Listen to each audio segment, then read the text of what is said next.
Good morning, good evening, or good afternoon, LinkedIn and YouTube. Welcome to the High Vibe Zone. This is a live podcast dedicated to talking about topics that transcend our higher consciousness and leading us to more humanity inside and outside of the workplace. I am Sharice Fonts. And this episode is really dedicated to a topic that a lot of companies really need to think about when it comes to diversity and inclusion in the workplace. My guest is phenomenal. And I cannot wait to bring her on. When I first met her last year, I just knew we had to have this conversation. And in the essence of this conversation, I am joined by Savannah, who will be translating this live. So this is also a real treat for us here in the High Vibe Zone. So without further ado, I'm going to bring my amazing guest, Jordan, on. Jordan, welcome. Thank you for having me. I'm so excited to be here and just thank you for having this space to be able to have just important conversations. You're welcome. You're welcome. I know that when we were backstage, we were talking about some of the most recent events going on right now. And we wanted to create some space for that and just send out our hearts, our light and love to the folks in Atlanta. Having something like this is not what using our humanity is about. And so I know that we wanted to just have some space to acknowledge that before we got started. Yeah, so I definitely wanted to send my thoughts and prayers to just all of the families and people affected in what happened with the Atlanta shooting. Thank you. So if you're watching live, go ahead and let us know that you're with us. Put your name in the chat, what you're grateful for, what's on your mind right now. This conversation does not need to be static. It can be fluid. Jordan and I definitely want to talk about ableism, ending ableism in the workplace. But if something's on your mind, this is the High Vibe Zone. Jordan is phenomenal, just as a human, and we are open to talking about whatever. So put it in the chat, kind of start off with where you're coming to us from, what you're grateful for, and if there's anything that comes up in your heart, feel free to drop it in there, and we'll address it here in the High Vibe Zone. So before we get started, I always pull an encouraging card of the day. So an encouraging word. And I believe that we can never have too much encouragement. So I usually shuffle these cards and pull something that aligns with our conversation, the flow of energy, the vibration, whatever's going on. And I just kind of give you first pass as what you think about the card. So I'm gonna do my shuffling. There has been one time where I pulled the same cards. And I was like, I think I was watching that time. Yeah, I was like, this is not the right one. Okay, did I get two? Nope. Okay, you're gonna be like, this was planned. It was not. Speak your truth. I'm going to give you first pass at this encouraging word. Speak your truth. Yeah, so I think this is just goes to our conversation today too. For me, speaking your truth has looked different. Growing up, I don't think I always spoke my truth. And it was more because, sometimes when you speak your truth, you have to be prepared that not everyone's going to agree, or, you're going to maybe have some pushback. But now I welcome that, because, speaking your truth is just that, your truth. And just because someone else may not be able to understand, or may not be in a space where they get where you're coming from, it doesn't mean that you have to lower what you are to make someone else comfortable. That's a little hard, isn't it? Yes and no. I think in certain spaces, maybe it is a little bit harder. I would say the places where I've maybe felt a little bit less inclined to speak my truth, maybe in the workplace, because sometimes you have to say things in a certain way in order to keep the peace, I guess is the best way to put it. But I find there's still room for speaking your truth, maybe in a different way, I guess. That still gets the point across. And that's kind of how I view it, because at the core of it is still my truth has been heard, and so maybe it's in a different way, but I still think it's important to be able to speak the truth, because sometimes, although it may not be in that moment that maybe people get it, if you continue showing up speaking your truth, that may incline others to speak their truth as well. But I agree though with you in terms of it is harder in certain settings or in certain spaces to be able to do that. Nice. Thank you. I really do love what you said and how you said it. And like you talked about like when you growing up, it's like not something, I think little kids do a really good job at it. And then it's like, shh, don't, stop. And then you have to like figure out how to do it again. It reminds me of my my daughter when she was 2, and we were living in this farmhouse. She would color all over the walls, and I remember being like, "Oh my gosh," and people like, "Just get the paint or get the construction paper," and my husband's like, "It's just a wall. Like this is her expression of creativity. You can always paint a wall, break a wall down, replace a wall, but it's very hard to replace your creativity, And so that was my 4th baby. My 5th baby, our walls are completely decorated. It's like part of the art. People come over. It's just like, oh, that's Tuesday. That's, it's just part of the art. So, and speaking your truth to me is feeling safe enough to speak up. And then also knowing that your truth is tied to your humanity.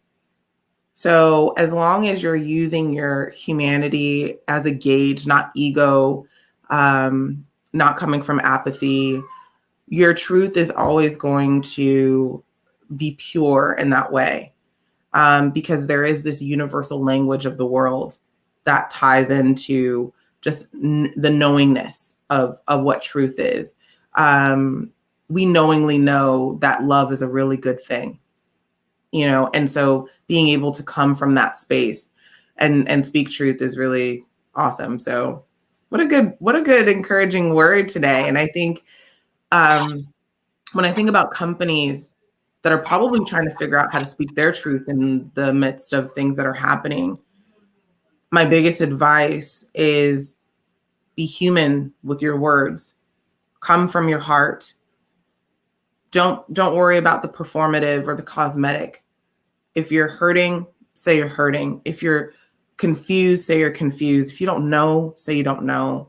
But come from the space of truth, and it will always lead you whether it's a direction or a conversation to what it is that you're seeking. So just a really good card for today.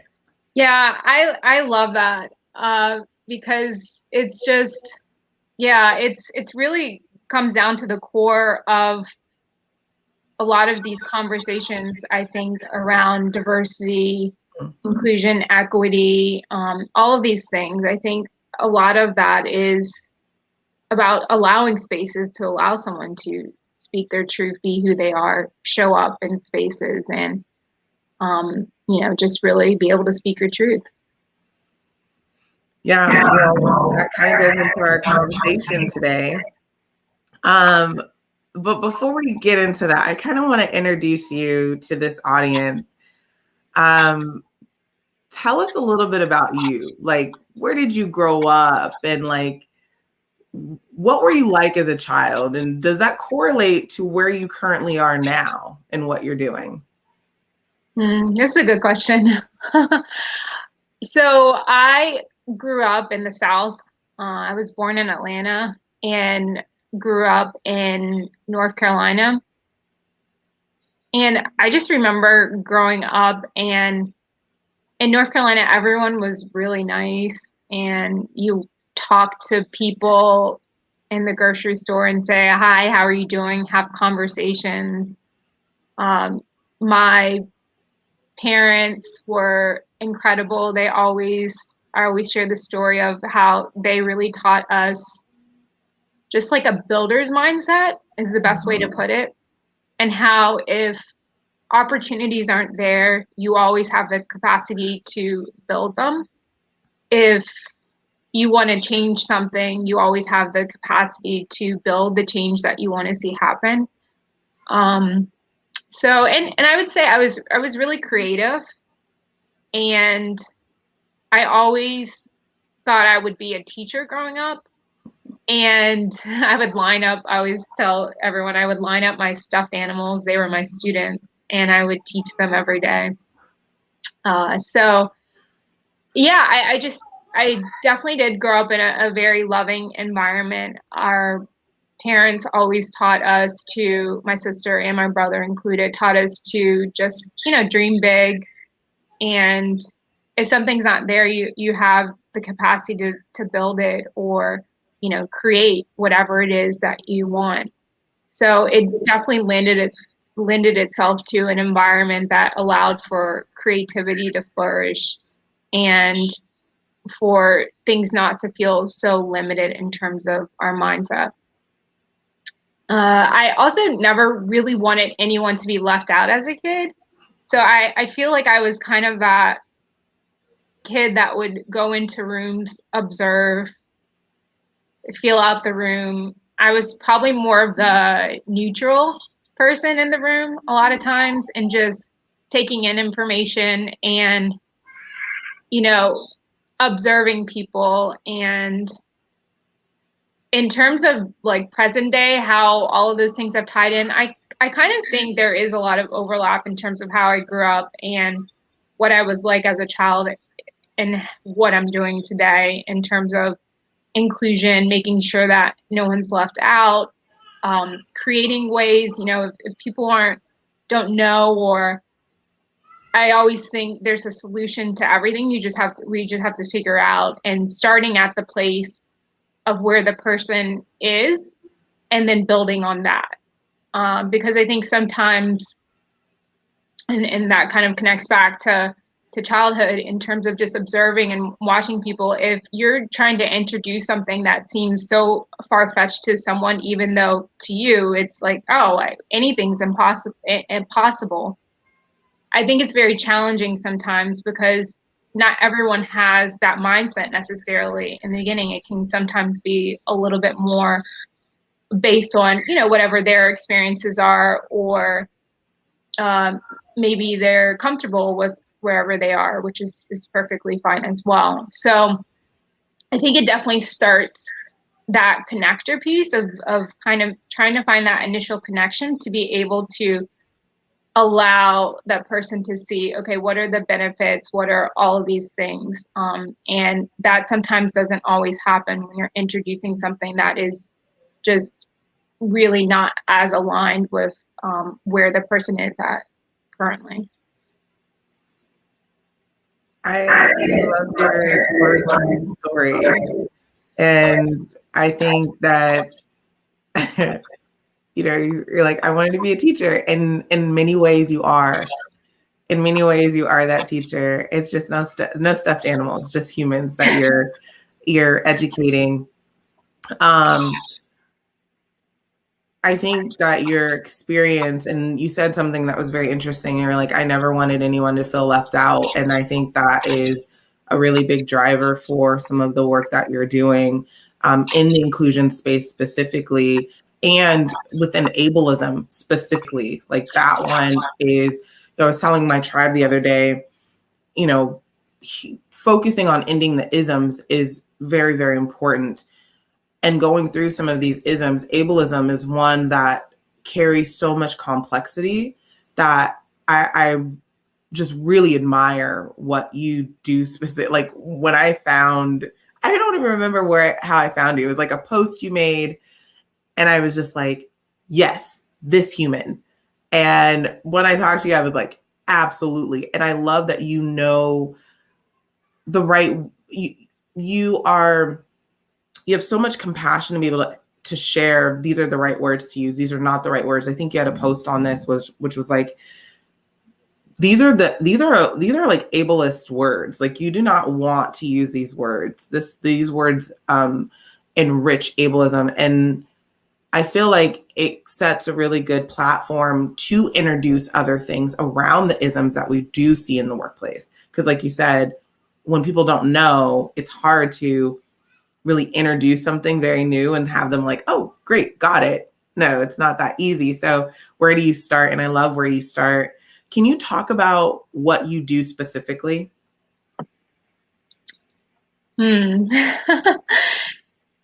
Yeah, that's always an interesting question, because sometimes I think there's certain things that I do specifically that come naturally that I'm not even realizing until maybe someone points it out. But I will say from a whole, there's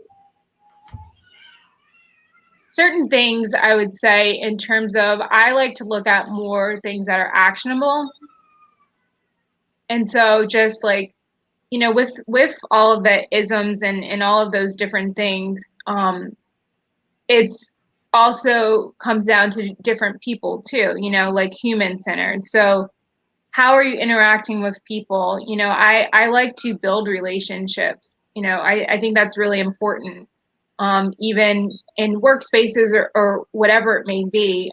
So I always try to build relationships, because through building relationships, you get to understand and know a person more. And it also creates these spaces where, even though we may not be, doing business together, there may be room to be able to have conversations, or someone may say, hey, Jordan, do you mind if I run this across you? Like, what are your thoughts? Or things like that. I think it's just like, really, that's kind of like the way I go about it, building relationships, making sure I'm taking the time to listen, not always trying to provide a solution to everything. I think that's really hard to do sometimes, because a lot of times we want to like fix things. And I know in the beginning, I probably did that a little bit more. Oh, I can, here's some resources and all of these different things, but sometimes that's not what people are looking for necessarily. And I think it just goes back to like the timing when things are ready. But I think the biggest thing that I do is just continue doing what I'm doing and leading in the way that I would want anyone else to lead. In terms of, if someone was to, like, the biggest thing that I've realized that is huge is, whenever I have a call, typically someone is able to tell me like how I'm leading and why they chose to connect with me. And I think that's really powerful, because it's not like I'm, directly telling someone this. It's through the work that I'm doing indirectly sometimes that's just as important as the work that I'm doing directly. And through my posts and things on LinkedIn, it's a certain messaging, it's a certain tone, it's a certain thing that I wouldn't be able to maybe put in words of how I exactly go about doing it. But it is, I would say, intentional in the fact of like when I'm reading things or when I'm taking the time to post things, I'm taking just as much time to like intentionally think about what is it that made an impact for me when I read through this, and what is it that I'm going to post that could potentially drive social change. So every post is about, if someone were to pick this up, what would it that I would want someone to read that would ultimately be something that possibly they could have this information. So I think, titles are great and headlines of articles are wonderful. But for me, I like to delve in a lot deeper and pull something out so that if it's someone's first interaction connecting with me or coming across my posts, that's what I want it to feel like, in terms of how can you lead or like how can you make that connection in order to drive change and make people want to put things into action, not from me telling them or sharing information or a training necessarily, which I think are all wonderful, but from them actually taking the accountability to say, oh, I want to make a difference, and this is a way that I can start, by listening to someone that I chose to walk by the other day, or listening to someone that, I keep dismissing them because, I think, I've been in this position for 20 years. What are they going to tell me that I don't know? So, things like that. That's kind of how I would say, I go about doing things. I like it. I mean, your posts really do provide a lot of information. I mean, I see them and they're not things that I haven't really seen anyone else post like you do on LinkedIn. So I really do like your approach and like what you're doing for sure. Thank you. You're welcome. Something is on my, like, I'm a little, so like I was telling you earlier, I don't watch the news, and something's just been like pressing on my heart. Just like, I want to have this conversation, but I just feel like there's like a wave of hurt that is happening currently right now. Do you sense that too? Is that just me? No, I always, it's always funny when like that you brought that up. Whenever things happen, like, well, number one, whenever things happen, I know I internalize just everything a lot. But it's also too, like, whenever things happen, I feel like the conversation sometimes isn't enough. Like, I feel like I think I understand where you're coming from. Like, there's more to talk about. There's more to like delve into. It's hard bringing up something and then just going on to something else if you don't address it even more. So I always say go with how you are.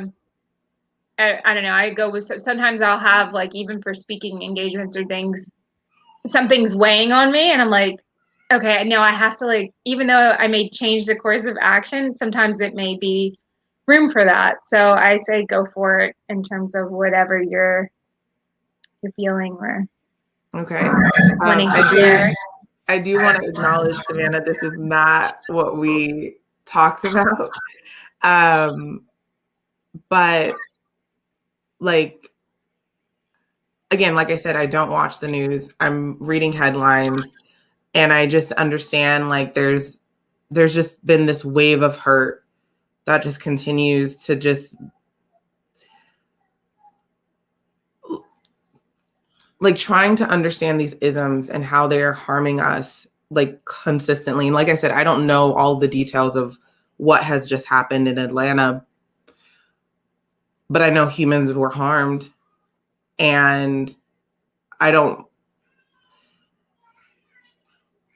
and I think one of the things that, like, if we could end all these isms, if we could end ageism, ableism, colorism, classism, racism, sexism, if we could end those, our world would look a lot different. And while I talk about it in almost simplicity, there's just so much complex nature around those things because humans are the variable. You know, life is not linear. And I believe that this is not the first and last time that we will see something like this. You know, the workshop, I teach how to become a racist. We talk about the history of racism in America, which is not black and white. It's all types of ethnicities. And it's just like, this keeps happening. And when I think about ableism, one of the things that I learned about that, and I feel like they're all tied in together. I feel like if you could solve ableism, you could solve racism. And if you could solve racism, you could solve sexism. And I just, like, my heart is just stirred. Not even, like, I haven't read anything but the headline and what we just talked about. And I'm processing. Like, people who might be watching this right now, I am processing. So I'm like in the high vibe zone. And like you said, Jordan, you're like, if something comes up on your heart, something's just not right. And I don't know, what do you think? What are your thoughts? Yeah, well, first I have to say there were like more than one there were shootings. So it's like even more, I don't know. It's just, all of this is it's always very heavy and very much like, it always leaves me a little bit like speechless. Where I don't have like always the words to really put into, I don't know. I think though, in terms of what you're saying with all of the isms though, is very right on in the sense of, ultimately we're all of the isms are surrounding human beings, and trying to eradicate something in terms of that is perpetually happening, not just recently or a year or two, multiple years. And so, yeah, I think it's always hard. But I do think, with racism or ableism or anything like that, we're all trying to ultimately solve the same thing. And that's why I always talk about just how important it is that we are working together and not against each other. So I think that's really important when we're talking about any of the isms, because I think I was talking to someone, it was a few weeks back, and it was also happened on a LinkedIn post, maybe one of the ones that you saw, Cherise, and it was talking about the list of well, first of all, let me just say, like, I don't know if everyone that's watching knows what ableism is, and so let me just explain that before I go any further. Pretty much, it's discrimination, social prejudice against people with disabilities, and or maybe people who are perceived to be disabled. And so that's pretty much like the overall definition of ableism. And there was a post of a list of different ableist language that I posted. And the interesting thing about, so one of the comments, and that's another thing why kind of like what I post too is always intentional too, because it kind of sets the tone for what's to come. And so I think in the comments, what I love are people are having these discussions and kind of sharing different experiences, being respectful of each other's perspective, experiences, agreeing to disagree, but respectfully, not demeaning someone because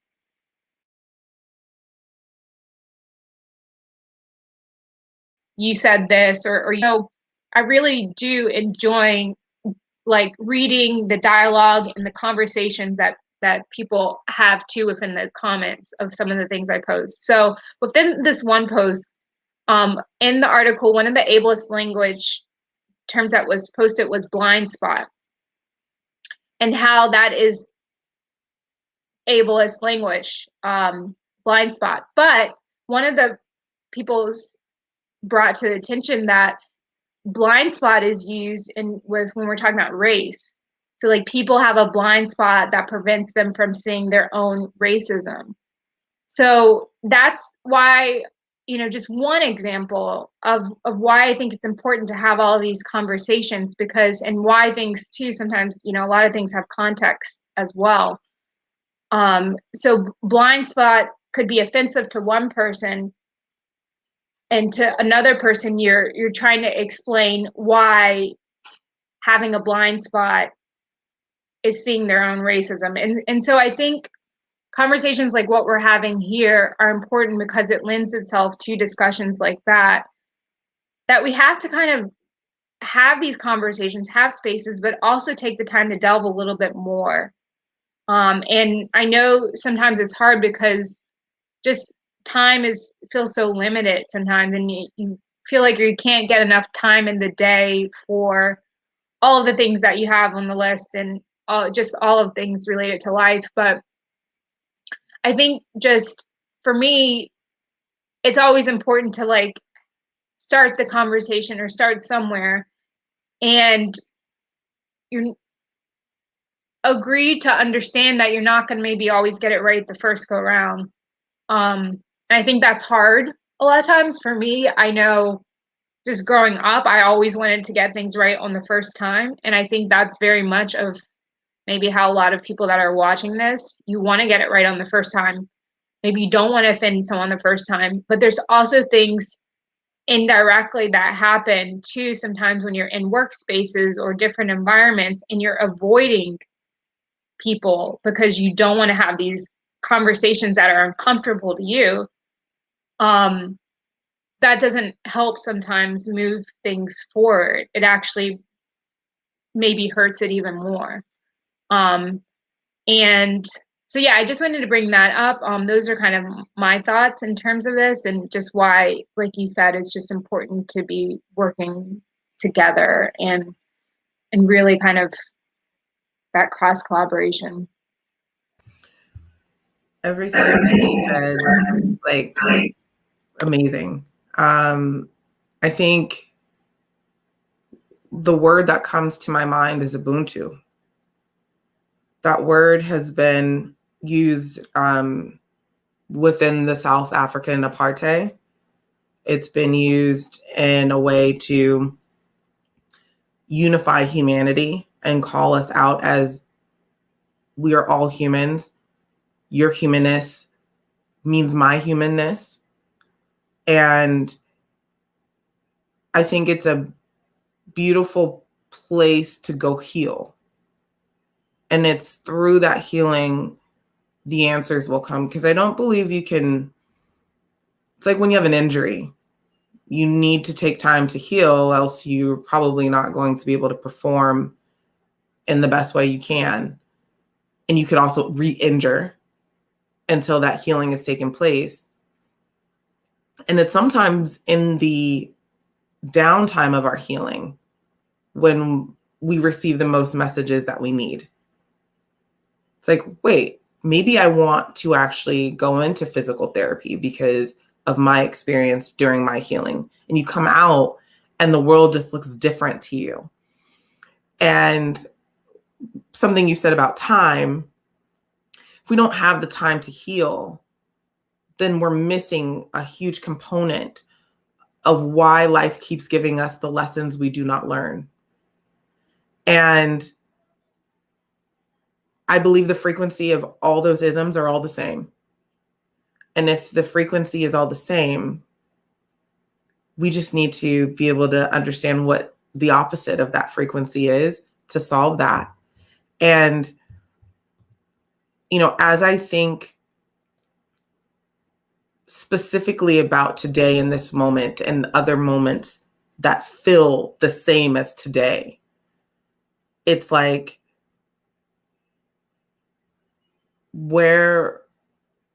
if I were to start, it would say, okay, Ubuntu, Atlanta, I am because we are. California is because you are.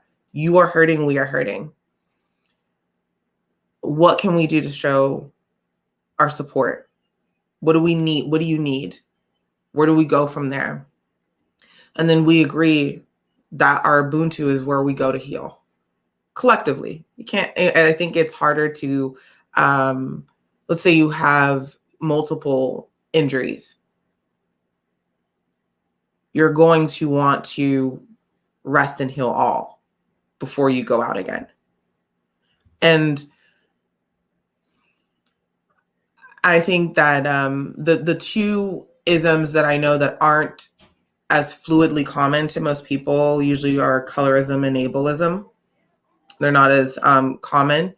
And then ableism also transcends culturally. So there's a whole nother layer culturally around ableism.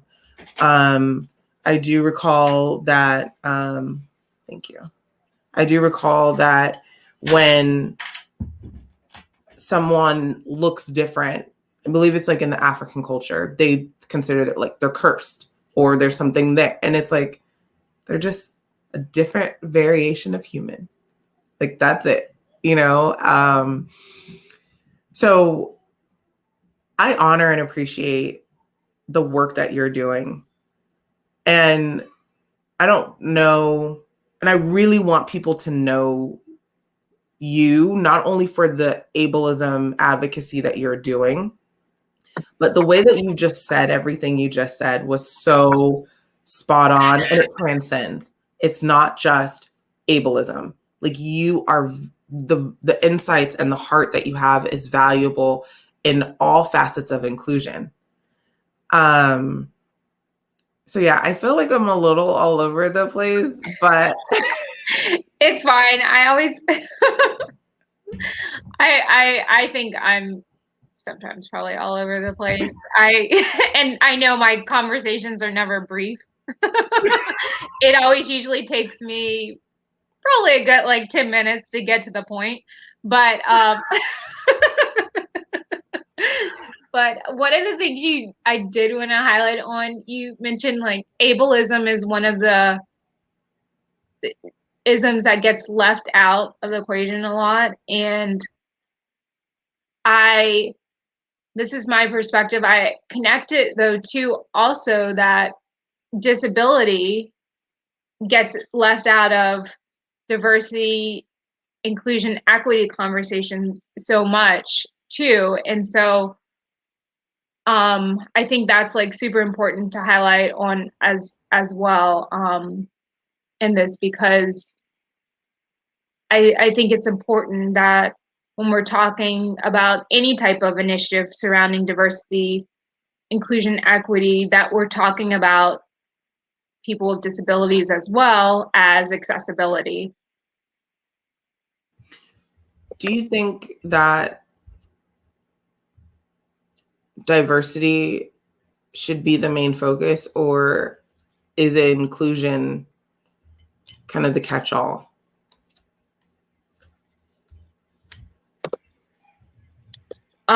So I would have to say equity. Okay, explain. Yeah, because a lot of times I feel like with a lot of initiatives that are happening, and I'm not discounting any initiative because any initiative is pushing us to further along. But equity is the quality of fair, right? There's that fairness at the, to be able to, when we're talking about equity, you're representing, it's a little bit more that goes into it. Diversity and inclusion, I think, are all great as well, because they're just as important. But someone could say, oh, we're diverse because we hired this one person or these two people, and then you start going down the list, and that's wonderful. But when we're talking about equity or fairness, like, in order for, let's say, if someone has a disability and they're not able to access something, so you diversified your workforce, but they're not able to access, like, get into the office building because maybe you don't have a ramp, or they're not able to access maybe the software that you're using because your website is not accessible. So if I had to talk about any of the ones that we're talking about, I think I would talk about equity. And that's why, because diversity sometimes feels it's like, okay, we met our quota, or see, we have all of these different people and it's diverse.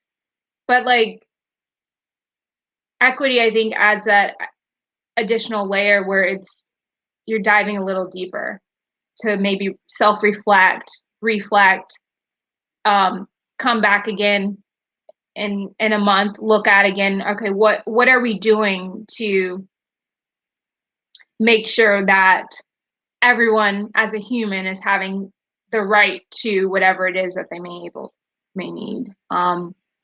So yeah, I think that would be my answer in terms of that.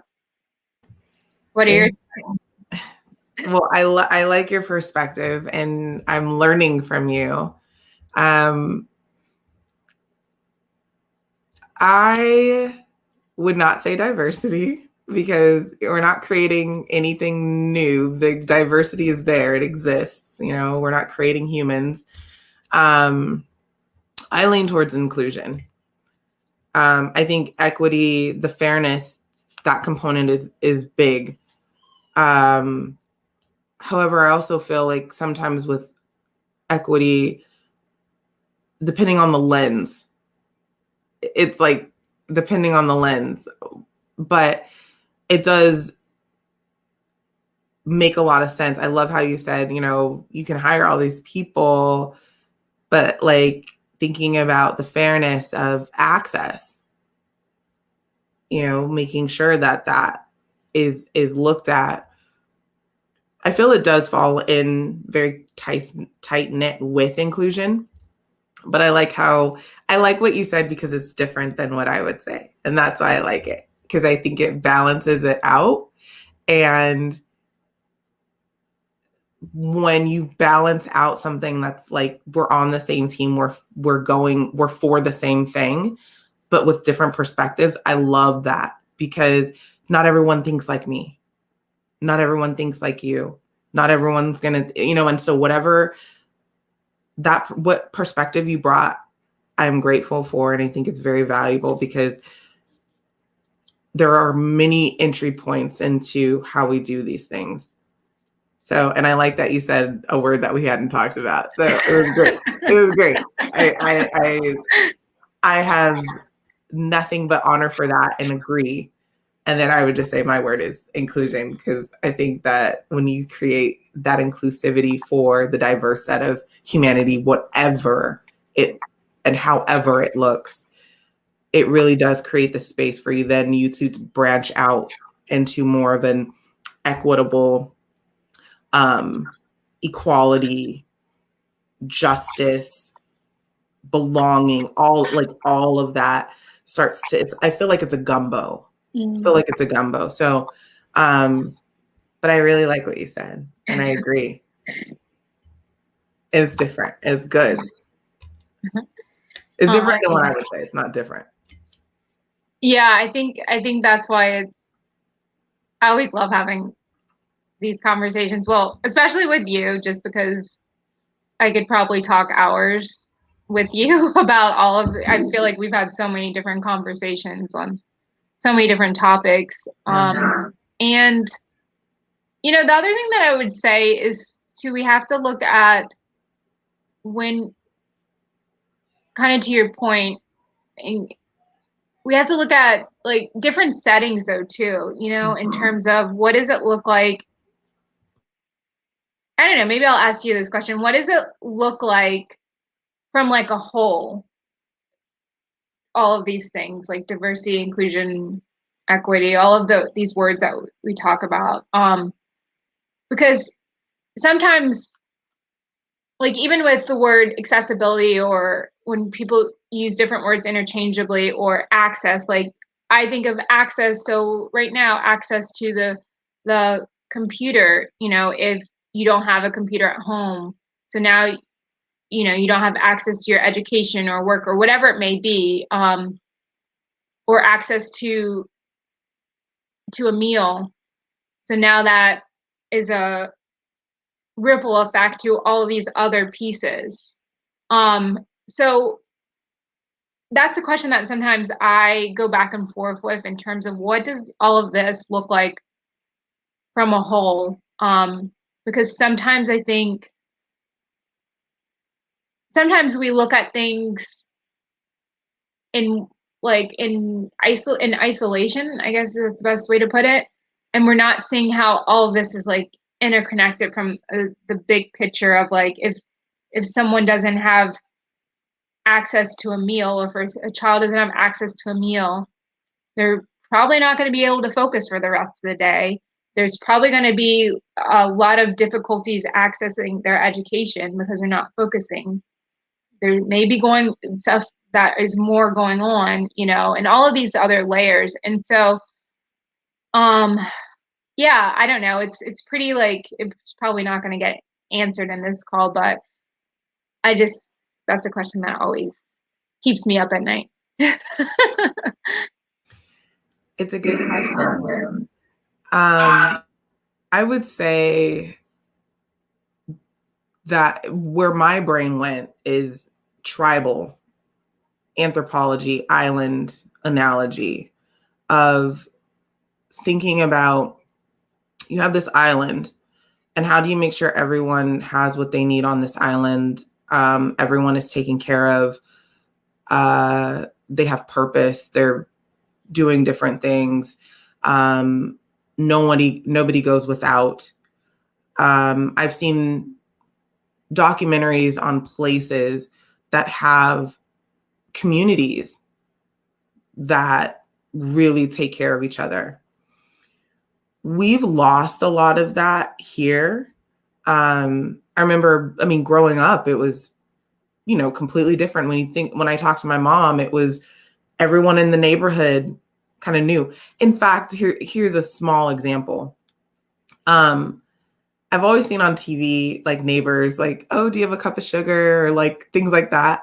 And I've just kind of like thought it was just TV until a couple of weeks ago, a neighbor actually asked me for a cup of sugar and I was blown away. I'm in my 30s. Nobody has ever asked me that. And it just brought this wave of like community of, you don't need to go without or try and figure it out. You can ask the next person next to you. And so when you think, when I take a step back and kind of, not to fully answer your question, but the vision that comes into my mind is this ecosystem of humans that really understand the functionality of a community and the unity within that. So it reminds me a lot of midwife and doula, and just very much like you're not birthing alone and you're not going at this alone. And your education is different because you're different, because we're all different. I learn differently. So, there's this, I wish I can find it. I'll see if I can find it for you. This documentary of this village that kids just enjoy going to school. And they're like, sometimes we go do this over here. Or if I'm not really great at math, I use blocks as a way of understanding the mechanisms. I'm like, man, that is so cool. Like to have that freeness. And I think that there's a humanity exchange or deficit where we haven't gotten there yet. But if we did, it would look something very similar to creating enough space where we're not bumper card. So like if you don't make your next meeting, your whole day doesn't fall apart.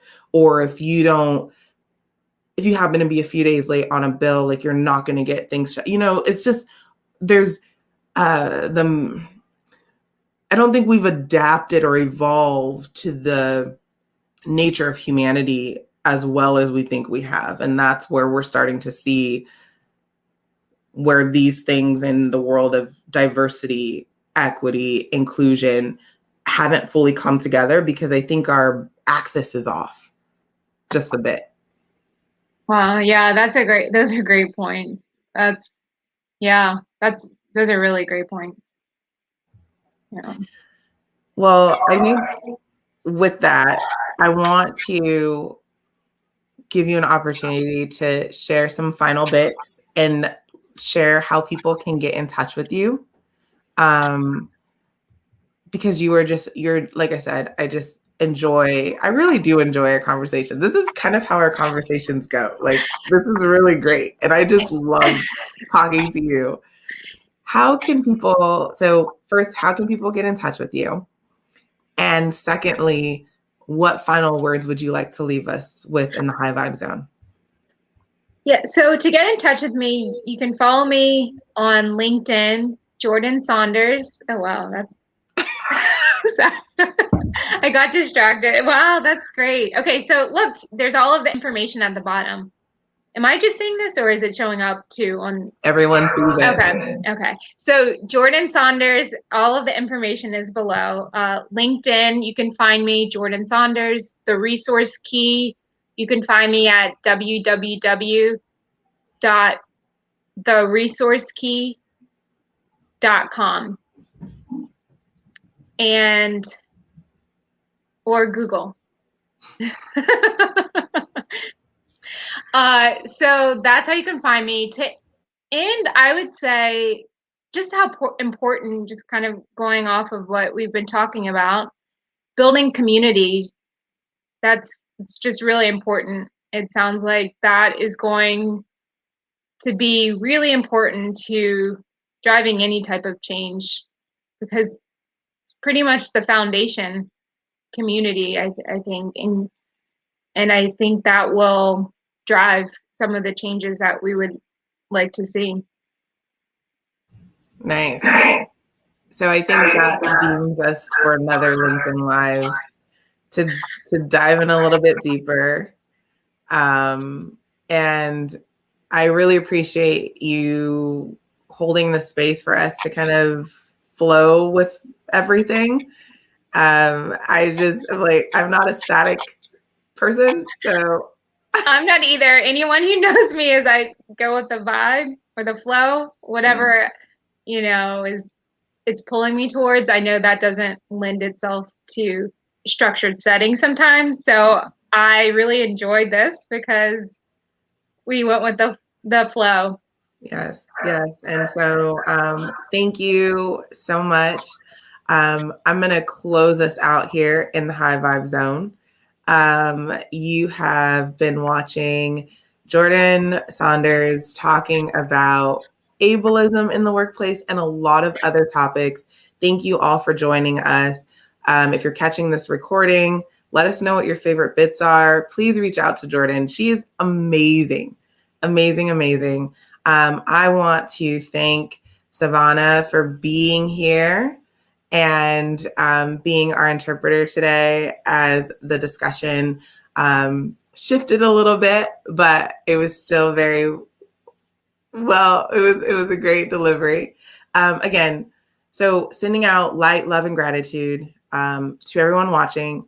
Thank you so much for being in the High Vibe Zone. Jordan, Savannah, don't go anywhere. I'm going to put you guys backstage in a second. Have a great rest of your day. Talk to you guys soon. See you later.